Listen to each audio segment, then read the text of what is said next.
The emergency lights cast red shadows across the council chamber of Nexus Prime. Ambassador HFY stood at the center of the circular room, his blue skin pale with fear. Around him, the 12 most powerful beings in the galaxy sat in their floating chairs, each one looking like they had seen death itself. "Show us the reports again," demanded Chancellor Vexutar, her tentacles writhing with anxiety. The holographic display flickered to life above them. 3 star systems blinked red, then went dark. Gone. Completely consumed. "The Void Swarm has broken through our outer defenses," HFY said, his voice barely steady. "They consumed the Helios colonies in 6 hours. Our best fleets couldn't even slow them down." The chamber fell silent except for the soft humming of life support systems. These beings had ruled the galaxy for thousands of years. They had faced wars, plagues, and cosmic disasters. But nothing like this. "How many refugees?" asked Counselor Morthak, his rocky face showing deep cracks of worry. 47 million from the first wave. "But the evacuation ships..." HFY paused, his throat tight. "Most didn't make it out. The Void Swarm was unlike any enemy they had ever faced. These creatures didn't just kill and conquer. They absorbed everything. Every plant, every animal, every thinking being became part of their growing collective mind. Entire worlds turned into massive organic machines, all working together with one terrible purpose: to consume more. Our military estimates?" Chancellor Vextar's voice was cold, but everyone could hear the fear underneath. General Caxilon activated his data pad. His forearms moved quickly as he pulled up the tactical reports. "At their current rate of advance, they will reach the core worlds in 96 standard days. Our combined fleets can maybe slow them down, but we cannot stop them." The truth hung heavy in the air. The Galactic Federation, with all its advanced technology and vast armies, was going to lose. "There must be something," whispered Counselor Yithra, her insect-like head tilting sideways. "Some weapon we haven't tried. Some strategy we missed." General Caxilon's silence was answer enough. That's when HFY spoke the words that made everyone freeze. "There is one option we haven't considered." The humans, the reaction was immediate. Half the council members started talking at once. Their voices rose in anger, disgust, and shock. "Absolutely not." Chancellor Vextar slammed her appendage on her control panel. "Those barbaric creatures? We banned them from the Federation for good reasons." "They are violent savages," added Counselor Morthak. "Their entire history is nothing but war and destruction. We cannot trust them." HFY raised his hands for silence. "I know what you all think about humans. I thought the same thing. But consider this. Maybe being violent savages is exactly what we need right now." "Explain yourself," demanded the Chancellor. Her tentacles coiled tight with anger. "Our military doctrine is based on honor, strategy, and minimal casualties. We fight wars the civilized way." HFY activated his own display showing images of human conflicts from their databases. "Humans don't fight civilized wars. They fight to win, no matter the cost." The display showed scenes that made several council members look away. Humans in combat were brutal, unpredictable, and frighteningly effective. They used tactics that other species considered dishonorable or insane. "Look at their history," HFY continued. "They have been fighting each other for thousands of years. Every form of warfare, every type of weapon, every possible strategy, they have tried it all, and they never give up." "Which is exactly why we banned them," General Caxilon said firmly. "They are too dangerous. What happens after they help us? Do you think they will just go back to their little planet quietly?" "That's a problem for tomorrow," HFY replied. "Today our problem is that we are all going to be dead in 3 months." The chamber fell quiet again. The council members looked at each other, then at the tactical displays showing the swarm's advance.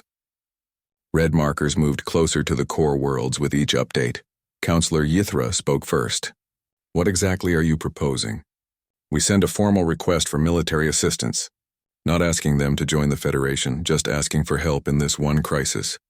"And you think they will help us?" asked Chancellor Vexistar. "After we rejected them? After we called them primitive warmongers?" HFY nodded slowly. "Yes, I do. Because fighting impossible battles is what humans do best. It's like a sickness with them. The harder the fight, the more they want to win it." Another long silence filled the chamber. The council members were thinking, weighing their options. Pride versus survival. Their dignity versus the continued existence of their civilizations. Finally, Counselor Morthak spoke. If we do this, it must be kept secret until we know their answer. The public cannot know we are asking these humans for help. Agreed, said the Chancellor. But I want guarantees. Contracts. Limits on what they can and cannot do. With respect, HFY said carefully, I don't think we are in a position to make demands. We are asking them to save us from certain death. We might have to accept their conditions, not give them ours. The emergency alarm suddenly blared through the chamber. A communication officer's voice echoed from the speakers. Council members, we have received word from the Theta sector. The Void Swarm has consumed 2 more systems. Current advance rate has increased by 12%. The council members stared at the updated tactical display. The red markers had moved noticeably closer to the core worlds. Chancellor Vexitar closed her eyes and took a deep breath. When she opened them, her decision was clear. Very well, she said quietly. Ambassador HFY, you will compose a formal request for military assistance. Send it to the human government through encrypted channels. But remember, this conversation never happened until we received their reply. What if they refuse? Asked General Caxilon. HFY looked around the chamber at the most powerful beings in the galaxy. These creatures who had ruled over thousands of worlds, who commanded technology beyond imagination, who had thought themselves superior to all other life forms. Then we prepare to die with dignity, he said simply. As the council members filed out of the chamber, each lost in their own dark thoughts, HFY remained behind. He stared at the tactical display, watching the red markers of the Void Swarm creep closer to everything he had ever known and loved. In a few hours, he would send a message that would change the galaxy forever. He would ask the most violent species known to the Federation to save them all. He just hoped the humans would answer. Captain Sarah Chen was floating in zero gravity when the message arrived. She was leading training exercises in the Kuiper Belt, watching her team practice boarding operations on an old asteroid mining station. The Human Special Operations Command had been drilling these scenarios for months, but they never expected to use them for real. Captain, called Lieutenant Torres from the communication station, we're receiving an encrypted transmission. Priority Alpha classification. Sarah kicked off from the observation window and floated over to Torres. Source? Unknown, ma'am. The encryption is, well, it's not human, Sarah frowned. In the 3 months since Earth had formed the Special Operations Command, they had only received test messages from their own military. No one else in the galaxy even knew they existed. Put it through the decoder and send it to my private terminal, she ordered, and keep this quiet until we know what we're dealing with. 30 minutes later, Sarah stared at her screen in complete shock. The message was written in perfect English, which was surprising enough. But the content was what made her hands shake. To the leadership of the human species, I am Ambassador HFY of the Galactic Federation Council. I write to you in humanity's darkest hour. No, forgive me. In our darkest hour. Our civilization faces complete destruction from an enemy we cannot defeat. After careful consideration, the Council has authorized me to request immediate military assistance from the human government. We understand this request comes after our previous rejection of your species' application for Federation membership. We understand you have no reason to help us, but we are asking anyway, because we have nowhere else to turn. The enemy is called the Void Swarm. They consume entire worlds, turning all life into extensions of their collective consciousness. Our combined military forces have proven completely ineffective against them. At current rates of advance, our core worlds will fall within 3 months. We are prepared to offer full Federation membership, access to our technology, and territorial concessions in exchange for military aid. Time is critical. Please respond as soon as possible. We await your answer with hope and desperation. Ambassador HFY Sarah read the message 3 times before it really sank in. The same aliens who had called humans primitive warmongers and banned them from their precious Federation were now begging for help. She immediately sent an encrypted burst transmission to Earth Command. Within 6 hours, she received new orders from Admiral Rodriguez himself. Captain Chen, the Admiral's recorded message began, you are to take your team to the coordinates provided and make contact with this Ambassador HFY. Your mission is to assess the situation and determine if this threat is real. Do not commit to any military action without direct authorization from Earth Command. And remember, we are not desperate. They are. 2 days later, Sarah's ship dropped out of hyperspace near Nexus Prime. The massive space station orbited a blue giant star, its gleaming towers and docking ports stretching for hundreds of kilometers. It was the most impressive structure Sarah had ever seen, but even from a distance she could see the damage. Scorch marks covered the station's hull, emergency lights flashed constantly, and the space around it was filled with refugee ships, thousands of them, all fleeing from something terrible. "Captain," reported Sergeant Martinez from the tactical station, "I'm reading massive energy signatures from those refugee ships. Some of them are warships, but they're all running dark. No weapons active, no shield generators online." "They're scared," Sarah realized. "These are some of the most advanced military vessels in the galaxy, and they're too frightened to even power up their weapons." The docking process took 2 hours. Federation security was paranoid about the human ship, scanning it dozens of times and requiring multiple authorization codes. Finally, Sarah and her team were allowed to board the station. Ambassador HFY met them at the airlock. He was tall and thin, with blue skin and large dark eyes. His formal diplomatic robes couldn't hide how exhausted he looked. "Captain Chen," he said, offering what Sarah assumed was a formal greeting gesture. "Thank you for coming. I wasn't sure you would." "My government is interested in your situation," Sarah replied carefully. "But we need more information before we can make any decisions." HFY nodded quickly. Of course. Please follow me to the briefing room. I have prepared all the data we have on the Void Swarm." As they walked through the station's corridors, Sarah was amazed by what she saw. Dozens of different alien species filled the hallways. Some she recognized from Earth's databases, others she had never seen before. All of them looked afraid. The briefing room was circular, with a massive holographic display in the center. HFY activated it, and Sarah found herself looking at a tactical map of the galaxy. Large red areas marked the swarm's territory, and they were growing. "The Void Swarm appeared 6 months ago," HFY began. "At first we thought they were just another aggressive species. But they don't behave like anything we've encountered before." The display showed recorded footage from the first encounters. Sarah watched Federation warships firing their most powerful weapons at dark, organic-looking vessels. The alien ships seemed to absorb the energy, growing larger and more complex with each hit. "They adapt to everything we throw at them," HFY continued. "Energy weapons, kinetic weapons, viral attacks, psychological warfare, nothing works. And when they defeat our forces, they don't just destroy the ships. They absorb them. The metal, the crew, everything becomes part of their collective." Sarah studied the tactical data with growing concern. The swarm wasn't just winning battles, they were learning from them. Each engagement made them stronger and smarter. "What about their weaknesses?" asked Sergeant Martinez. HFY's expression darkened. "We haven't found any. Their hive mind seems to have perfect coordination. They don't make mistakes, they don't have internal conflicts, and they never retreat unless they're planning something worse." "May I speak with some of your military commanders?" Sarah asked. "Most of them are dead," HFY replied quietly. "But I can arrange meetings with the survivors."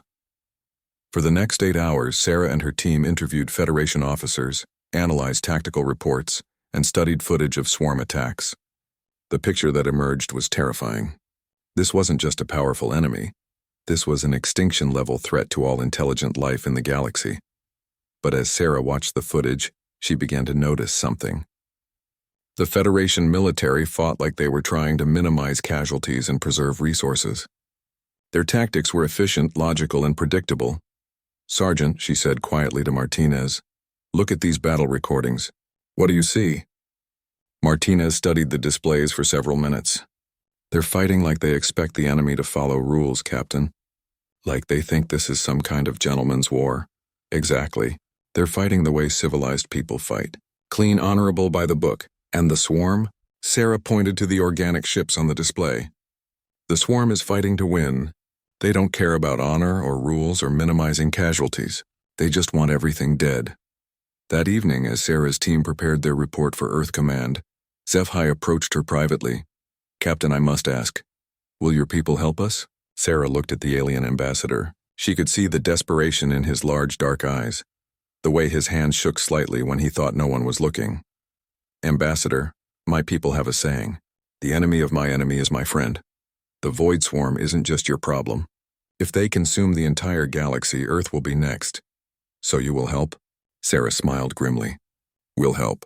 But I don't think you understand what you're asking for. When humans fight, we don't fight like civilized people. We fight like animals backed into a corner. We fight dirty, we fight mean, and we fight to win no matter what it costs. HFY stared at her for a long moment. Captain, we have tried fighting civilized. It didn't work. Maybe it's time to try fighting like animals. As Sarah looked out at the refugee ships filling space around Nexus Prime, she knew that everything was about to change. The galaxy was about to learn why Earth's application to join the Federation had been rejected. They were about to discover what humans were really capable of when their backs were against the wall. The Void Swarm had never faced an enemy like humanity before. Sarah almost felt sorry for them. The planet Kepler 442c had been beautiful once. Captain Sarah Chen could see it in the orbital photographs taken just 3 days earlier. Green continents, blue oceans, white clouds swirling around a world that held 2 billion people. Now, as her ship approached the planet, Sarah saw only darkness. The entire surface was covered in a black, writhing mass that pulsed with unnatural light. The Void Swarm had arrived. Jesus Christ, whispered Lieutenant Torres from the sensor station. Captain, I'm reading. I'm not sure what I'm reading. The entire planet is alive. The mountains, the oceans, even the atmosphere, it's all connected somehow. Sarah studied the scanner readings. Torres was right. What had once been a normal world was now a single massive organism. 2 billion people, countless animals and plants, entire cities. All of it had been absorbed and transformed into something alien and horrifying. Ma'am, called Sergeant Martinez from the tactical station. Federation ships approaching. Looks like what's left of their 4th fleet. The Federation warships looked pitiful compared to their usual gleaming perfection. Hull armor was cracked and burned. Several ships were missing entire sections. As they got closer, Sarah could see emergency patches covering massive holes. This is Admiral Kethvar of the Federation 4th Fleet, came a tired voice over the communication system. Human vessel, you need to leave this system immediately. The swarm is still active down there. Admiral, this is Captain Chen of the Human Special Operations Command. We're here to observe and assess the situation. A long pause. Captain, with respect, there is nothing to assess. We've lost the planet. We've lost everything. The best thing we can do now is evacuate any survivors and retreat to the next defensive line. Sarah looked at her team. They had all heard the defeat in the alien admiral's voice. Admiral, we'd like to move closer and study the swarm's behavior. Can you provide escort? Captain, I strongly advise against that. We've lost 6 ships already trying to get close enough for detailed scans. The swarm has some kind of defensive system that... Admiral, Sarah interrupted. We appreciate the warning, but we need to see what we're dealing with. Another pause. Very well. But stay behind our defensive line and be ready to run. As they moved closer to the planet, Sarah began to understand why the Federation was so terrified. The transformed world was doing things that planets shouldn't do. The black surface rippled like liquid, but scanner readings showed it was solid. Massive tendrils reached up into space, sometimes growing hundreds of kilometers in just minutes, and there was something else. A presence that seemed to be watching them. Captain, Torres reported, his voice shaking slightly. I'm detecting massive electromagnetic activity. It's like the entire planet is thinking. Thinking about what? About us, ma'am. Every time we change course or adjust our sensors, the activity on the surface changes too. It's learning from everything we do. That's when the first attack came. Without warning, dark shapes erupted from the planet's surface. Bioships that looked like they had been grown rather than built. They moved impossibly fast, changing direction without any visible propulsion system. The Federation ships opened fire immediately. Their energy weapons lit up space with brilliant colors, but Sarah watched in horror as the bioships simply absorbed the energy, using it to grow larger and sprout new weapons. All Federation vessels, fall back to position 7, Admiral Kethvar ordered. Repeat, fall back immediately. Sarah made a decision that would change everything. Torres, take us closer to those bioships. Martinez, I want detailed scans of everything. Captain, that's suicide. Torres protested. No, that's reconnaissance. We need to understand how they work. Her small ship dove toward the bioships while the Federation fleet retreated. The alien vessels immediately turned their attention to the human craft, surrounding it with dark, organic weapons that looked more grown than manufactured. But Sarah's ship was different from Federation vessels. It was smaller, faster, and designed by a species that had been fighting each other for thousands of years. As the bioships moved to attack, Sarah's pilot threw their craft into evasive maneuvers that would have killed most alien crews. "Martinez, what are you seeing?" Sarah demanded as weapons fire erupted around them. "Their coordination is perfect, Captain. Too perfect. Watch this." Martinez highlighted the tactical display. "See how they move? Every ship knows exactly where every other ship is going to be. There's no hesitation, no individual decision-making." Sarah studied the patterns. He was right. The bioships moved like a single organism, each part perfectly synchronized with the whole. It was beautiful, efficient, and completely predictable. That's their weakness, she realized suddenly. "Ma'am, they're all connected to the same mind. That means they all think the same way, react the same way, make the same assumptions." Sarah smiled grimly. "Torres, get us back to the Federation fleet. I have an idea." As they rejoined the retreating alien ships, Admiral Kethvar's voice crackled over the communications. "Captain Chen, that was the most reckless thing I've ever seen. You could have been killed. Admiral, we learned something important. The swarm's greatest strength is also their greatest weakness. They're too coordinated. I don't understand. Your ships fight in formation with logical tactics and predictable strategies. The swarm can read your patterns and counter them perfectly because they think the same way you do, efficiently and logically. And humans think differently?" Sarah looked around at her crew. Martinez was cleaning his rifle for the third time that day, even though they hadn't had any ground combat. Torres was reviewing sensor data while eating something that looked like it could survive nuclear war. Her pilot was making modifications to their ship's systems that definitely weren't in the manual. "Admiral, humans don't just think differently. We think chaotically, unpredictably. We make decisions that don't make logical sense, and sometimes that's exactly what you need." Over the next several hours, Sarah's team conducted more reconnaissance flights, each time learning something new about the swarm.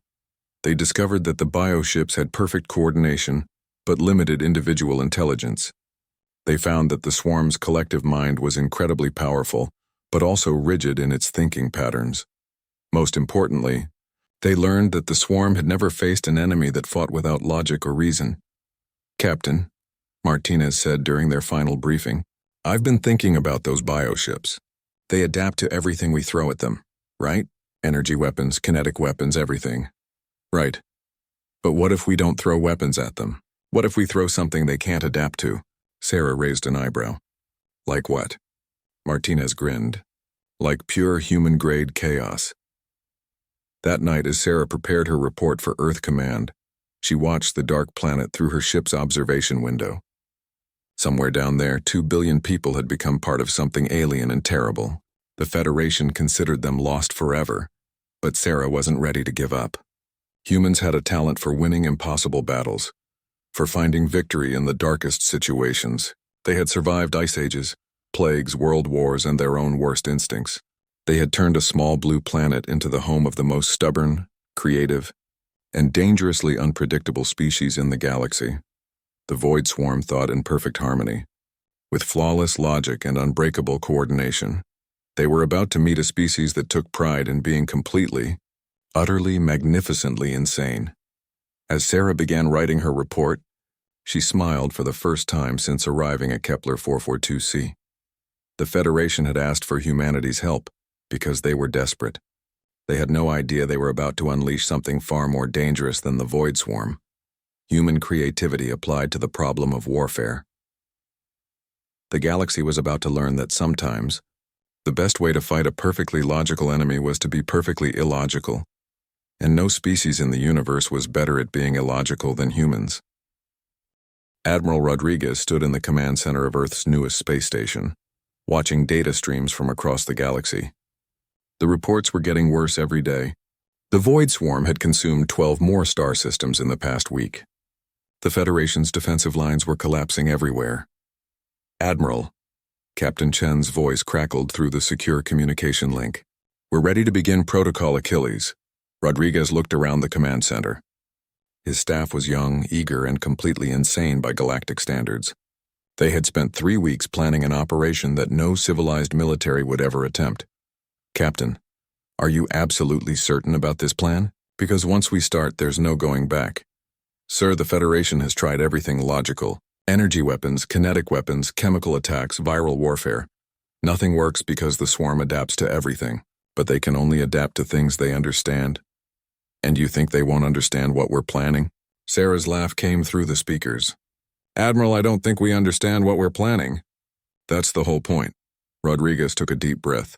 Very well, Captain. Execute Protocol Achilles, and may God help us all. Across the galaxy, the strangest military operation in history began.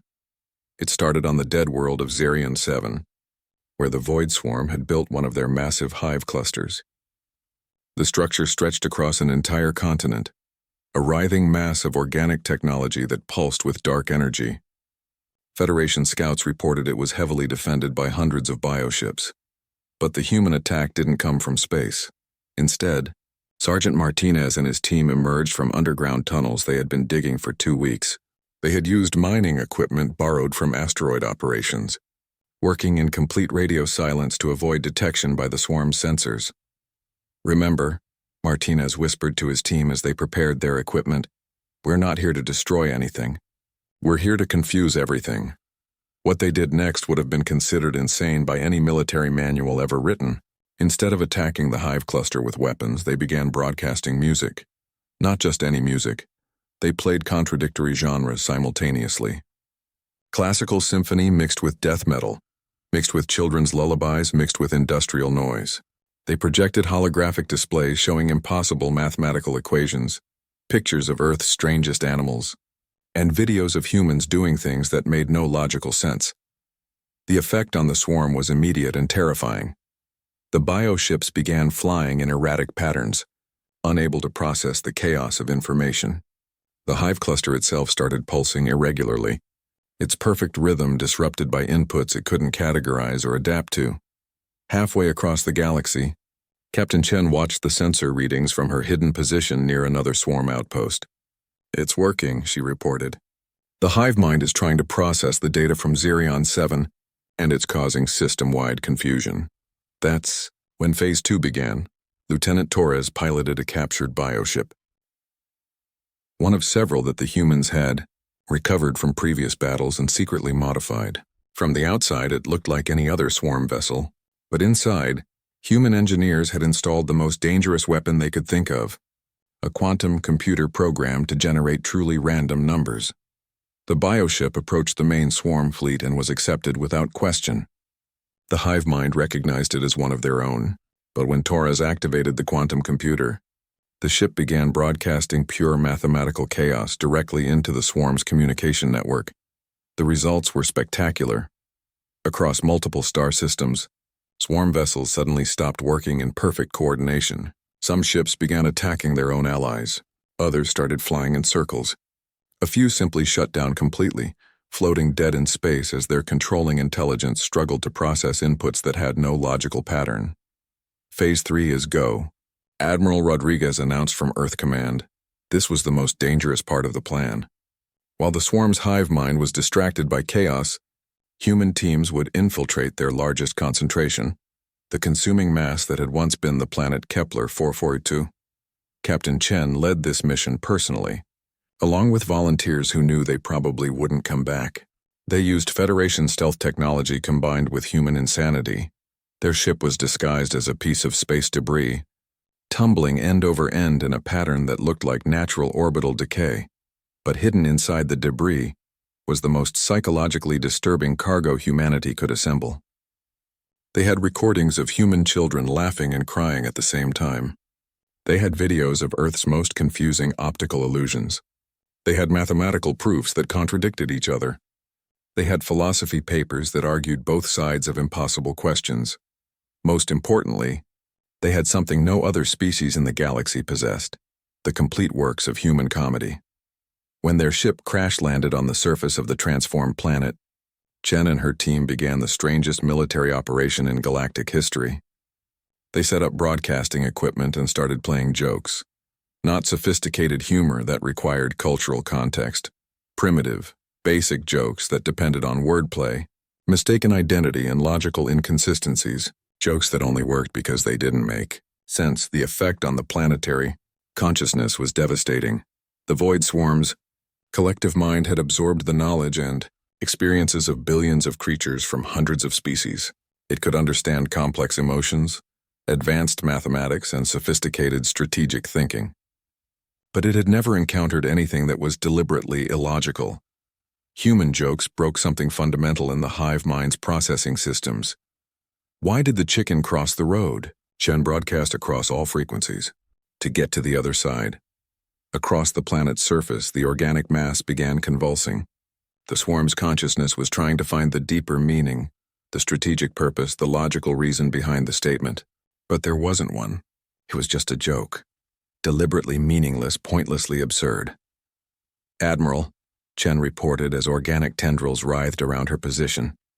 The planetary consciousness is fragmenting. I'm reading massive system failures across the entire surface. The chain reaction spread faster than anyone had predicted. The confusion on Kepler 442c propagated through the hive mind's quantum communication network, affecting swarm clusters throughout the galaxy. On dozens of worlds, the organic masses began breaking apart as their collective intelligence struggled to process contradictory, impossible, deliberately nonsensical information, but the humans weren't finished. The final phase of Protocol Achilles was the most terrifying of all. As the swarm's hive mind reeled from psychological confusion, human special forces teams began introducing something even more dangerous into their networks: human creativity. They uploaded entire databases of human art, music, literature, and film. But not the good stuff, they uploaded the weird stuff. Abstract paintings that meant nothing. Music composed by randomly selecting notes. Stories that had no plot or purpose. Movies that deliberately broke every rule of narrative structure. The Void Swarm's collective consciousness, which had spent eons absorbing and organizing the knowledge of countless civilizations, suddenly found itself trying to process the complete creative output of humanity's most experimental artists. It was too much. Across the galaxy, swarm ships began shutting down. Hive clusters stopped their perfect coordination and started moving in random directions. The consuming planets ceased their absorption processes and began creating things, impossible things, structures that served no purpose, artworks that made no sense, technological devices that didn't work. Admiral, came Captain Chen's voice from the chaos on Kepler 442c. The swarm is retreating. Not just here, everywhere. They're falling back to the galactic rim. Rodriguez looked at the tactical displays in amazement. The red markers showing swarm territory were shrinking rapidly, but more importantly, the perfect coordination that had made them so dangerous was completely broken. Captain, what's their current status? Sir, it's hard to explain. They're not dead, but they're not the same. It's like we broke their brain. They're still out there, but they're not thinking clearly anymore. They keep trying to make sense of our joke databases. Rodriguez allowed himself a small smile. So we stopped the extinction of all intelligent life in the galaxy by telling them bad jokes? Pretty much, sir. Although I think Private Johnson's performance of Shakespeare's complete works while juggling flaming torches was what really pushed them over the edge.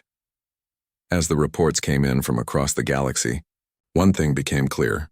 The Void Swarm still existed, but they were no longer a unified threat. Their hive mind had been shattered by exposure to pure human illogic. They had retreated to the galactic rim, where they now spent most of their time trying to understand why humans found certain combinations of words amusing. Protocol Achilles had worked. Humanity had saved the galaxy not through superior firepower or advanced technology, but through the simple application of weaponized confusion. The Federation was safe. But as Admiral Rodriguez read the final reports, he wondered if they had just traded one problem for another. Because now the galaxy knew exactly what humans were capable of when they really put their minds to it. And that might be even more terrifying than the Void Swarm had ever been. 6 months after the Void Swarm's retreat, Captain Sarah Chen stood in the same council chamber where Ambassador HFY had first proposed asking humans for help. But everything had changed. The chamber was packed with representatives from every member species of the Galactic Federation. News crews floated at the edges of the room, broadcasting to billions of viewers across the galaxy. And at the center of it all, Sarah represented a species that was no longer begging for membership. They were being courted by everyone. Captain Chen, Chancellor Vextar began, her tentacles carefully controlled to show respect rather than fear. The Galactic Federation wishes to formally thank humanity for their assistance in the recent crisis. Your species' intervention saved countless lives and preserved our civilization. Sarah nodded politely. Around the chamber, she could see the mixed emotions on alien faces. Gratitude, yes, but also wariness. Fear. These beings had spent months celebrating their salvation, only to realize what their saviors were actually capable of. The Federation is prepared to offer humanity full membership, the Chancellor continued, along with permanent seats on the High Council, access to all our technology databases, and territorial rights to any systems you choose to claim. That's very generous, Sarah replied, but I think we need to discuss what membership actually means in the new galaxy. The chamber fell silent. Everyone knew what she was talking about, but no one wanted to say it out loud. The Void Swarm was gone as a unified threat, but their legacy remained. Across the galaxy, strange things were happening.